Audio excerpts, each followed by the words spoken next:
Hello dear, a warm welcome to English Needs channel. In this video, I have covered the later half of the poem Water written by Chalapalli Swaruparani. The first part is already uploaded.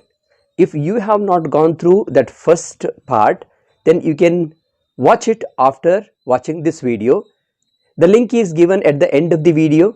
Please watch it. If you are new to my channel, please do subscribe because I need subscribers. Only subscribers can help me. And this channel is going to be very useful to you in the future also. The videos I am going to upload in the future will be very much useful to you for your examination. Therefore, please subscribe it and encourage me and help me. Thank you. Now from here, the poem takes a shift in thought. In the earlier part, water was only a witness, that too a mute witness, not just a witness, it was a mute witness. But now water becomes the central figure. She focuses on the characteristics of water, especially its weakness and its strength, how strong it is and how weak or meek it is. Water is not a simple thing, it can give life and it can also devour lives. Two extreme characteristics. One, that it is so benevolent, it is so good that it can be a life giver, it gives life. Without water, we cannot think of life. But at the same time, it can devour lives. Devour means to gulp, to swallow the lives. That means it can kill the lives. The water that refused to quench parched throats became the killer tsunami wave that swallowed whole village after village. Now here again the extension of that thought. She says water has been so very meek, it refused to quench the thirsty throats. But on the other side, you can see how powerful it is. When it becomes a tsunami, it kills thousands of people. It destroys village after village. That much strong it is. The poor are but playthings in its vicious hands. Vicious means cruel. We the human beings are so very weak that water can control us. We become the playthings. Often it turns villages into dry deserts and sometimes it drowns them in floods. Again, two extremities. One, without water, droughts. It creates deserts. We face the problem. And other extreme, The floods caused by excess rain. Both are destructive.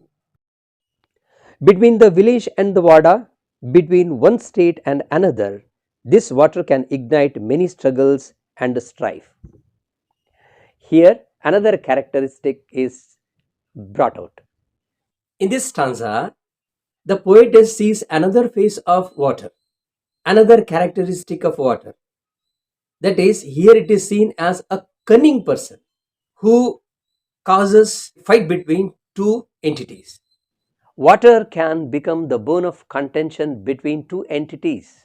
It may be two persons, it may be two districts, or it may be two states, as Karnataka and Tamil Nadu are fighting for Kaveri's water, that you all know it. So she says that this is the water which causes the struggle between two people, fight between two people. Therefore, it is cunning. What an idea. It can make blood run in streams. That means it ignites fierce fight, ghastly fights in which people lose their lives. Such a cunning act. But it can also sit innocently in a Bisleri bottle. Here is the key. Extreme opposite. Now, it can be vicious, it can be bad, it can be cunning, it can be cruel, and at the same time, it can be very innocent also. A better word is meek. That means it is very weak. Sometimes it shows that it has no power at all. This is very strange. It's two extremities. This water from our village well that forces us to do many a circus feat now slowly, surreptitiously dances its way into the Pepsi Man's bottle. Again, its strength. That means it can make the people to do many circus feat. That means we do lot many things to get water, or we fight for water.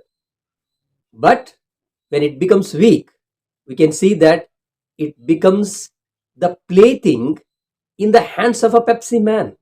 Pepsi man here is a representative of the whole multinational companies. She says it dances its way into the man's bottle. That means there it doesn't show its courage. It doesn't show its power. It shows its power only to the poor people, not to those strong multinational companies. With its new name, mineral water, it takes to the skies, it raises town. Again, two extreme qualities. It takes to the sky means it can do any good thing to you. It can make you happy, it can make you comfortable. So many good things we can expect from water. At the same time, it raises storm. That means it can destroy you. Now, water is not mean matter, it's a multinational market commodity. She gives a warning here.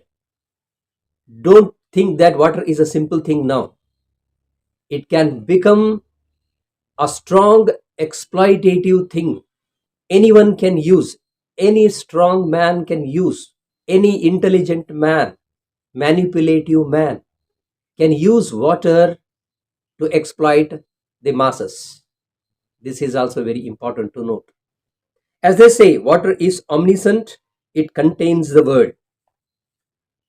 Water is omniscient. Omniscient means sarvajna. That means the person who knows everything, who has the knowledge of all the things. It contains the word. That means the whole world is there in water. That is true. But here again, it is to say that it is so very strong. It is powerful. But only thing, sometimes it acts as though it is very meek. So this is all about the poem.